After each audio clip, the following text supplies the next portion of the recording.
आज हम करेंगे 10th क्लास का फिजिकल एजुकेशन का चैप्टर नंबर फर्स्ट जो है उसका लास्ट लेसन। आज ही लास्ट क्लास रहेगी। जो क्वेश्चन हमने करवाए हैं वो हम पूरा विश्वास करते हैं कि आपने पूर्ण ईमानदारी के साथ इन क्लासों को लिया होगा और पूर्ण रूप से जो जो सिलेबस आपका करवा दिया है उसको आपने तैयार कर लिया होगा। फिर भी थोड़ा अगर कुछ छूट जाता है तो थोड़ा रिवाइज आज मैं करवा देता हूँ। कुछ एक क्वेश्चन नए होंगे, कुछ एक जो हमने पहले कर लिए हैं उनका एक बार फिर से रिवीजन हो जाएगा। तो इस लेसन में हमने सबसे पहले क्या पढ़ा है? पर्यावरण को पढ़ा है।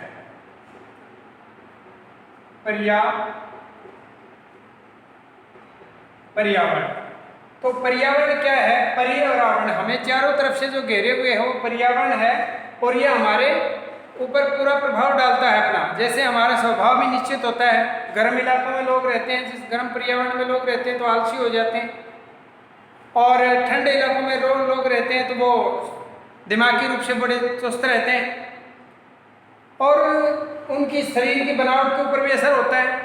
जो ठंडे इलाकों में लोग रहते हैं उनकी हाइट बहुत ज़्यादा होती है, उनकी शरीर जो है वो ज़्यादा विकसित होते हैं, शारीरिक रूप से वो काफ़ी मजबूत होते हैं, हाइट वेट उनका ज़्यादा होता है। गर्म इलाकों में रहने वाले लोगों की हाइट थोड़ी कम होती है। इसी प्रकार से हमारे रहने सहने पर भी प्रभाव पर्यावरण का देखा गया है, खाने पीने पर भी प्रभाव है। गर्म इलाकों में रहने वाले लोग जो है ज़्यादातर मांसाहारी हैं, शराब वगैरह का सेवन करते हैं, जो गर्म पदार्थ होते हैं उनका। और हम जो है ठंडे इलाकों में रहने वाले लोग जो हैं वो हम हैं खाने पीने का हमारा जो एक तरीका है वो शाकाहारी है, हमारे रहने सहने के ढंग भी अलग हैं। तो पर्यावरण वो चारों तरफ का वो आवरण है जो हमें हमारे स्वभाव को, हमारी कार्य क्षमता को, हमारी गतिविधियों को, हमारी शारीरिक बनावट को प्रभावित करता है। उसको हम क्या बोलेंगे? पर्यावरण कहेंगे। अब पर्यावरण के प्रकार भी हमने पढ़े थे। नंबर 1 तो था इसमें भौतिक पर्यावरण। भौतिक पर्यावरण हमने पढ़ा था। और नंबर दूसरा क्या पढ़ा था? सामाजिक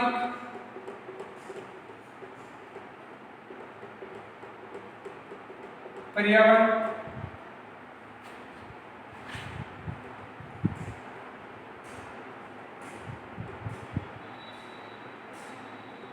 सामाजिक पर्यावरण हमने पढ़ा था।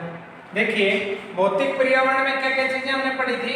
भौतिक पर्यावरण में हमने ये जाना था कि भाई किस प्रकार से भौतिक चीजें हमारे ऊपर असर डालती हैं। जैसे भाई गर्मी है वो कैसे प्रभावित करती है हमारी मानसिक क्षमता को भी एसिड बना देती है, हमें आलसी बना देती है। सर्दी है ये किस प्रकार से हमें प्रभावित करती है, हमारे शरीर का वृद्धि और विकास ज्यादा होता है, हमारा दिमाग तेज गति से चलता है। शुद्ध वातावरण जो है, अगर शुद्ध हवा है तो हमारा स्वास्थ्य ठीक रहता है, अशुद्ध हवा है तो हमारा स्वास्थ्य बिगड़ जाता है। रहने वाले जो स्थल हैं हमारे वो भी, अगर मैदानी भाग है हमारे भौतिक पर्यावरण में आएंगे, मैदानी भाग अगर है हमारे रहने का तो बड़ा उत्तम है। हमारी इनकम सोर्स ज़्यादा हो जाते हैं, जहाँ उद्योग धंधे लगे हैं, खनिज पदार्थ जहाँ मिलते हैं। तो ये सारी चीज़ें भौतिक पर्यावरण के अंतर्गत आती हैं। ये हमने भौतिक पर्यावरण के रूप में पढ़ा था। फिर सामाजिक, इसमें भाई आपका रहन सहन है, खान पान है,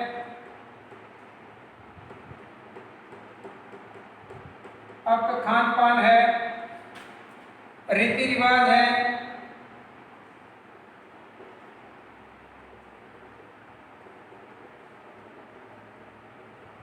ये चीजें क्या है? सामाजिक पर्यावरण के अंतर्गत आती हैं।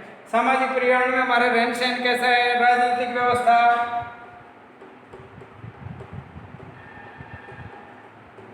राजनीतिक पर्यावरण में क्या आता है कि भाई किसी देश में अगर लड़ाई झगड़े रहते हैं, शासन व्यवस्था दुरुस्त नहीं है तो वहाँ के लोगों के पर्यावरण पर प्रभाव पड़ेगा। आर्थिक क्रियाएं भी इसमें आती हैं, आर्थिक गतिविधियां इसमें क्या आ जाएंगे? आर्थिक गतिविधियों में भाई हम धन के कमाने के हमारे सोर्स क्या हैं। जहाँ जनसंख्या अधिक निवास करती है, धन कमाने के सोर्स नहीं है, वहाँ देखा होगा सामाजिक पर्यावरण बहुत बुरा हो जाता है।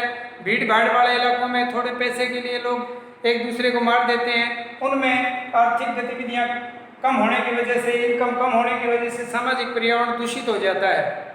कई देश ऐसे होते हैं जिनमें जो उग्रवाद फैला रहता है, वो भी एक सामाजिक पर्यावरण है, उसकी वजह से लोगों को वहाँ जीना दुभर हो जाता है। तो ये हमने पर्यावरण के प्रकार जाने थे कि भाई भौतिक पर्यावरण कैसे इफेक्ट डालता है व्यक्ति के ऊपर और सामाजिक पर्यावरण किस प्रकार से प्रभाव डालता है। इतना हमने कर लिया था। इसके अलावा हमने ये भी किया था कि भाई स्वास्थ्य शिक्षा क्या है। हमने कर लिया था स्वास्थ्य शिक्षा, ऐसी शिक्षा जो हमें स्वस्थ रहने के तौर तरीके सिखाती है, जो हमें बीमारियों से बचाती है, जिस शिक्षा के द्वारा हम अपने स्वास्थ्य को इम्प्रूव कर सकते हैं, जिसके द्वारा हम अपने स्वास्थ्य का विकास कर सकते हैं, अपने आप को स्वस्थ बना सकते हैं, उसको हम क्या बोलेंगे, स्वास्थ्य शिक्षा कहेंगे। तो ये भी हमने टॉपिक कर लिया था। इसके अलावा हमने इसमें किया है पर्यावरण संरक्षण के उपाय हमने कर लिए हैं कि पर्यावरण को स्वस्थ कैसे रखा जा सकता है, पेड़ पौधे ज़्यादा लगाए जाएं, गंदगियां ना फैलाई जाएं, मिट्टी का प्रदूषण ना फैलाया जाए, मिट्टी को कटने से बचाया जाए, मिट्टी को ठीक ढंग से जो है उसकी फसल चक्र अपना करके उसकी उपजाऊ शक्ति को बनाए रखा जाए। रासायनिक खादों की जगह पर हम जो है अपने जो देसी खादें हैं उनका प्रयोग करें, तो हमारा जो पर्यावरण है, मृदा का जो उपजाऊपन है वो बना रह सकता है। इसके अलावा हमने जल प्रदूषण के बारे में भी पढ़ा था कि भाई जल जो है वो किस प्रकार प्रदूषित हो जाता है, गंदगियाँ उसके अंदर डाली जाती हैं, कूड़ा कचरा, उद्योगों का वेस्ट पदार्थ, ये चीज़ें उसमें मिलती हैं तो जल दूषित हो जाता है। जल प्रदूषण को किस प्रकार शुद्ध किया जा सकता है उसकी विधियाँ हमने इसमें जानी है। साथ ही साथ हमने ये भी जाना है कि भाई जो जल प्रदूषण है उसको कैसे रोका जाए, उसके रोकने के उपाय भी हमने इसमें पढ़ लिए हैं। जल का महत्व एक अलग से टॉपिक बनता है आपका, जल का क्या महत्व है। जल हमारे लिए बहुत महत्वपूर्ण है क्योंकि जल हमारे हर कार्य में, मनुष्य ही नहीं इस पृथ्वी के ऊपर रहने वाले हर प्राणी को जल की आवश्यकता पड़ती है। हमारी शुरुआत ही जल से होती है। जब सुबह सुबह हम उठते हैं रात को सोने के बाद, तो उठते ही के साथ हम जल से अपने मुंह को साफ करते हैं। बाकी एक्टिविटी, खाना बनाना है, वस्त्र धोना है, बर्तन साफ करना है, घर की साफ सफाई करनी है, मोटर व्हीकल साफ करने हैं, खेती बाड़ी करनी है, हर कार्य में चाहे कोई भी एक्टिविटी क्यों ना हो, उद्योग धंधों में है, हर किसी कार्य क्षेत्र में जल का इस्तेमाल किया जाता है। तो जल हमारे लिए बहुत महत्वपूर्ण है। फिर एक प्रश्न ये भी बनता है कि स्वास्थ्य क्यों महत्वपूर्ण है। स्वास्थ्य का हमारे लिए बहुत अधिक महत्व है क्योंकि हर कार्य क्षेत्र में स्वस्थ व्यक्ति ही आगे बढ़ सकता है। स्वस्थ व्यक्ति ही अपनी कार्य क्षमता में उत्तम सेवाएं दे सकता है। चाहे वो स्वस्थ अध्यापक हो तो अच्छी तरह से बच्चों को पढ़ा सकता है, स्वस्थ विद्यार्थी है तो अच्छी तरह से विद्या अध्ययन करके वो अपने जीवन को सफल बना सकता है। एक स्वस्थ किसान है तो बहुत अच्छे तरह से वो अपनी खेती की क्रिया करके और देश को अन्न से परिपूर्ण बना सकता है, अपनी आर्थिक इनकम को बढ़ा सकता है। एक स्वस्थ सैनिक लड़ाई लड़के सीमा के ऊपर हमारे देश की रक्षा करता है। एक स्वस्थ डॉक्टर हमारा इलाज करता है। एक स्वस्थ इंजीनियर हमारे लिए बहुत बढ़िया बिल्डिंगें, पुल, रेलवे लाइनें, ये चीज़ें बना सकता है। तो स्वास्थ्य का हर कार्य क्षेत्र में अपना एक खास महत्व है, कहीं भी हम इसके महत्व को नहीं नकार सकते। इसके अलावा स्वच्छ जल की कुछ विशेषताएं हैं कि ये एक नया अलग से टॉपिक बनता है अपना, स्वच्छ जल की विशेषताएं, या आप ये ऐसे कहेंगे साफ जल की विशेषताएं क्या क्या होंगी। साफ जल की विशेषताएं जो है उसमें सबसे पहले नंबर पर हमारी आती है रंगहीन होना। देखिए पहली विशेषता है कि भाई साफ सुथरा जो जल है, स्वच्छ जल है, साफ जल है, उसमें कोई रंग नहीं होगा, किसी भी प्रकार का कोई रंग नहीं होता, उसका कोई कलर नहीं होता। जो साफ जल होता है उसका अगर किसी जल में कोई कलर आपको दिखाई दे रहा है, वो काले रंग का दिख रहा है, आपको नीला दिख रहा है, बहुत ज़्यादा नीला रंग उसमें अगर दिख रहा है, प्राकृतिक नीलापन तो होता है प्रकाश के अपवर्तन के कारण, लेकिन वो चीज़ें नहीं है कि और कोई केमिकल डाल दिया जाए या कोई रंग डाल दिया जाए तो वो एक अलग रंग देगा, या फिर उसका कलर कोई दूसरा सेट हो जाए, रेड हो जाए, इसमें कोई केमिकल मिल जाए। तो शुद्ध जल जो है वो रंगहीन होता है, उसमें किसी प्रकार का अपना कोई रंग नहीं होता। नंबर सेकंड देखेंगे स्वादहीन होना। देखिए स्वस्थ जल जो है उसमें स्वाद भी नहीं होता, किसी प्रकार का कोई टेस्ट जो है वो स्वस्थ जल में नहीं होता। ये भी एक आप नोट करें पॉइंट, स्वादहीन होता है वो। और नंबर थर्ड जो है वो देखिए,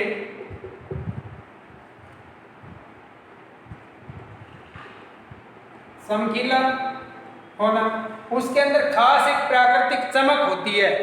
साफ सुथरे जल को अगर आप देखेंगे तो उसमें खास चमक आपको दिखाई देगी। तो ये भी एक उसकी विशेषता है कि जो जल है हमारा वो साफ सुथरा होगा। अगला पॉइंट है हमारा कठोर ना होना, कठोर न होना। देखिए जल में कठोरता आ जाती है।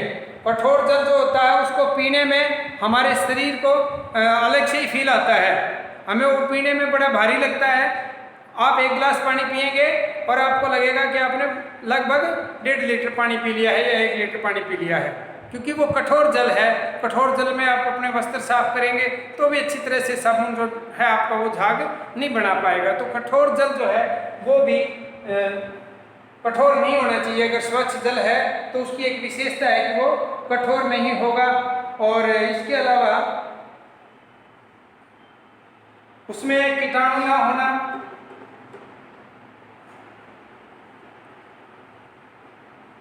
कीटाणु रहित होना, कोई भी कीटाणु उसके अंदर नहीं होना चाहिए।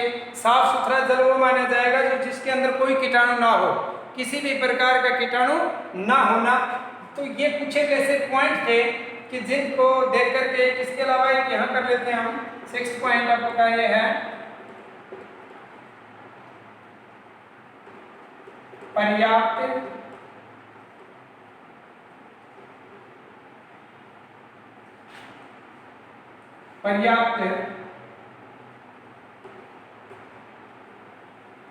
खनिजों, पर्याप्त खनिजों का होना। कुछ एक खनिज होते हैं जल में, उन पर्याप्त खनिजों का होना भी जरूरी है, क्योंकि वो खनिज हमारे शरीर के लिए आवश्यक माने जाते हैं। तो पर्याप्त खनिजों का होना, ये स्वच्छ जल की विशेषताएं हैं कि उसके अंदर ये चीजें हो, साफ सुथरा हो, रंगहीन हो, स्वादहीन हो, और जो खनिज हैं वो भी पर्याप्त मात्रा में उसके अंदर उपस्थित होने चाहिए। इसके अलावा है मृदा प्रदूषण क्या है हमने कर लिया, जल प्रदूषण क्या है हमने कर लिया, उसको किस प्रकार से उसका संरक्षण किया जा सकता है, मृदा का जल का प्रदूषण कैसे रोका जा सकता है, ये सब चीज़ें हमने कर ली हैं। अब एक खास क्वेश्चन हमारे लिए बनता है कि सांस लेने की उचित विधियाँ। ये एक खास पॉइंट हमारा है, सांस लेने की उचित विधियां। देखिए सांस लेने की उचित विधियां क्या है। सबसे पहली विधि हमारे लिए है कि नाक द्वारा सांस लेना, नाक द्वारा सांस लेना। अब नाक द्वारा सांस लेना, सांस हम दो तरह से लेते हैं, एक नाक द्वारा सांस ले लेते हैं, कई बार हमारी नाक बंद होती है तो मुंह से भी हम सांस ले लेते हैं, लेकिन हमें जो है ना सांस नाक द्वारा लेना चाहिए। कारण है उसका, क्योंकि नाक द्वारा सांस लेने से हमारा स्वास्थ्य ठीक रहेगा। उसका कारण ये है कि नाक द्वारा अगर आप सांस लेंगे तो आपके नाक में छोटे छोटे बाल होते हैं जो सांस के साथ जाने वाले धूल कणों को और विषैले पदार्थों को नहीं जाने देते। एक चिपचिपा पदार्थ भी हमारी नाक के अंदर होता है, वो रोक लेता है उन कणों को, और हमारे जो शरीर के अंदर जो हवा जाती है वो साफ छन के जाती है, बिल्कुल साफ होके जाती है। तो हमारे फेफड़े उससे प्रभावित नहीं होते और हमारे फेफड़ों को शुद्ध हवा मिल जाती है। नाक के द्वारा सांस लेने से एक फायदा ये भी है कि टेम्परेचर अगर बाहर ज़्यादा गर्मी है तो हमारी नाक जो है वो एक एसी का काम करती है कि उस बाहर वाले टेम्परेचर को फेफड़ों तक पहुंचने में उस वायु को बिल्कुल उसके अनुकूल बना देती है। गर्मी इतनी गर्म हवा है उसको इतना गर्म नहीं रहने देती, ठंडी कर देती है कुछ हमारी नाक। और बाहर अगर सर्दी है, हवा में बिल्कुल ठंडक है, तो ठंडी हवा को अंदर नहीं जाने देती, कुछ टेम्परेचर उसको गर्म करके देती है फेफड़ों को। तो ये एक पहला हमारा जो है ये पॉइंट इसमें कि नाक द्वारा सांस लेना चाहिए, मुंह से सांस नहीं लेना चाहिए। नंबर 2 है इसमें पीठ के बल सोना। अब पीठ के बल सोना क्या है? पीठ के बल सोने से हमारे क्या है कि हम सांस जब लेंगे तो बड़ी आसानी रहेगी कि पीठ के बल सोने से हमारे सीने जो सांस लेने की प्रक्रिया है वो भी उचित रूप से हमारी प्रक्रिया जारी रहेगी, किसी प्रकार की उसमें बाधा नहीं आएगी। और दूसरा, हमें शुद्ध जो सांस है वो हमें मिलता रहेगा और किसी प्रकार का प्रेशर जो है हमारे फेफड़ों पर और हमारे श्वसन तंत्र के ऊपर नहीं पड़ेगा। तो ये भी एक तरीका है हमारा कि भाई हम सीधी अवस्था में रह करके जो है सोए।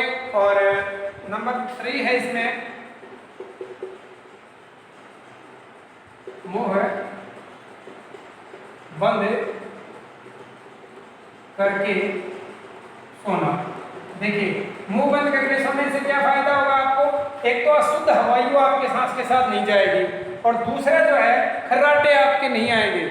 अगर आप अपना मुंह खोल के सोते हैं तो आप दूसरे को, सोने वाले को भी परेशान करते हैं, खर्राटे आपके चलते रहते हैं। तो खर्राटों से बचने के लिए मुंह बंद करके सोना उचित है और शुद्ध वायु जो है हमारे फेफड़ों तक पहुंचे उसके लिए भी मुंह बंद करके सोना ये एक अच्छी विधि है सोने की। इसके द्वारा 2 फायदे होते हैं, एक तो आपका शुद्ध सांस जो है, शुद्ध हवा जो है सांस के रूप में अंदर जाएगी और दूसरा खर्राटे बिल्कुल भी पैदा नहीं होंगे। मुंह बंद करके सोने की आदत हमें डालनी चाहिए, ये भी एक तरीका है। और नंबर 4 है प्रातः खुली हवा में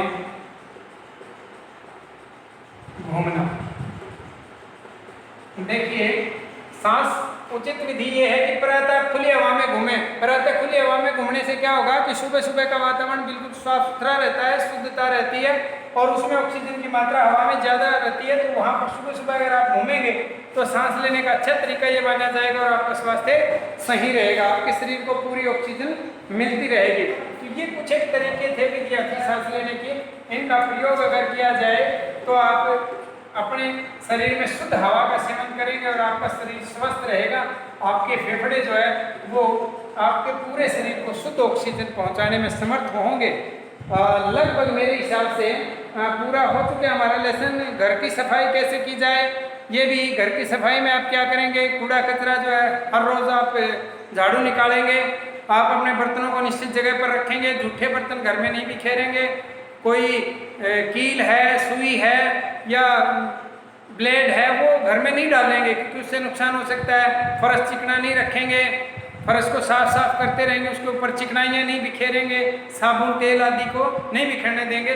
घर को साफ रखने की बहुत सारी विधियां हैं जिनका इस्तेमाल आप कर सकते हैं। घर के वस्त्रों को साफ सुथरा रखेंगे आप, घर के अन्य जो कमरों की सफाई है, जाले हैं उनको उतारेंगे आप, धूल मिट्टी ना आए, मच्छर ना आए, इसके लिए घर के दरवाजे और खिड़कियों पर जाली का इस्तेमाल किया जाए। ये ऐसी बहुत सारी चीज़ें हैं जिनसे हम अपने घर को साफ सुथरा रख सकते हैं। साथ ही साथ विद्यालय की साफ सफाई से संबंधित भी प्रश्न बन जाता है कि विद्यालय की साफ सफाई कैसे रखी जाए।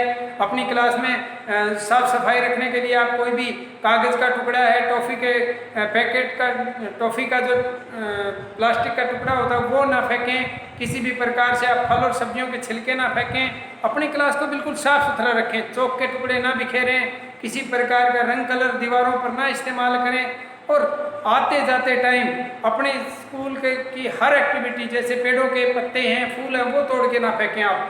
आप पूरे नियम का पालन करें तो आप स्कूल को साफ सुथरा रख सकते हैं। पानी की टंकी के पास पानी को व्यवस्थित ढंग से पिएं, पानी ज़्यादा ना बिखेरें, टुट्टियाँ खुली ना छोड़ें, उनको बंद कर दें। तो ये कई तरीके हैं, बिना मतलब कि आप लाइट का बेस्ट इस्तेमाल हो रहा है तो पंखे लाइट बंद कर दें जैसे ही क्लासरूम आप छोड़ते हैं। तो ये कई ऐसे तरीके हैं जिनको अपना करके हम अपने विद्यालय को भी स्वस्थ रख सकते हैं। तो ये सारे के सारे क्वेश्चन हमारे कंप्लीट हो चुके हैं। हमारा फर्स्ट लेसन का हम टेस्ट लेंगे, आपको डेट भी बता दी जाएगी, डेट शीट शायद आपको मिल भी गई होगी। तो ये फर्स्ट लेसन जो है वो आप अपना कंप्लीट कर लेंगे। फिजिकल एजुकेशन का फर्स्ट लेसन आज कंप्लीट हो चुका है 10th क्लास का, और मुझे पूरा विश्वास है कि आप रेगुलर रूप से काम कर रहे होंगे और इन क्लासों का आप पूरा फ़ायदा उठा रहे होंगे। आप अपने घर में रह करके अपने आप को बीमारी से भी बचा रहे होंगे और अपने स्वास्थ्य के प्रति भी सचेत होंगे और अपने विद्या अध्ययन के प्रति या पढ़ाई के प्रति भी आप बड़े सजग होंगे। तो आज फर्स्ट लेसन हमारा कंप्लीट हो चुका है। और आप उसको पूर्ण रूप से तैयार करेंगे। इसके जो बुक आपने ये खरीदी होगी, लक्ष्मी वाली बुक जो मैंने बताई थी आपको, ये आपने ले ली होगी, और इस बुक में जो छोटे क्वेश्चन दे रखे हैं वो आप अपने आप पढ़ लेंगे अच्छी तरह से, और बड़े प्रश्न जितने भी थे वो हमने आपको डिटेल से समझाए हैं। फिर भी अगर कोई कमी रहती है, किसी प्रश्न में आपको दिक्कत रहती है, तो आप वो बता सकते हैं, उसको हम समझाएंगे दोबारा से। आज के लिए इतना, बाकी कंटिन्यू कल क्लास रहेगी।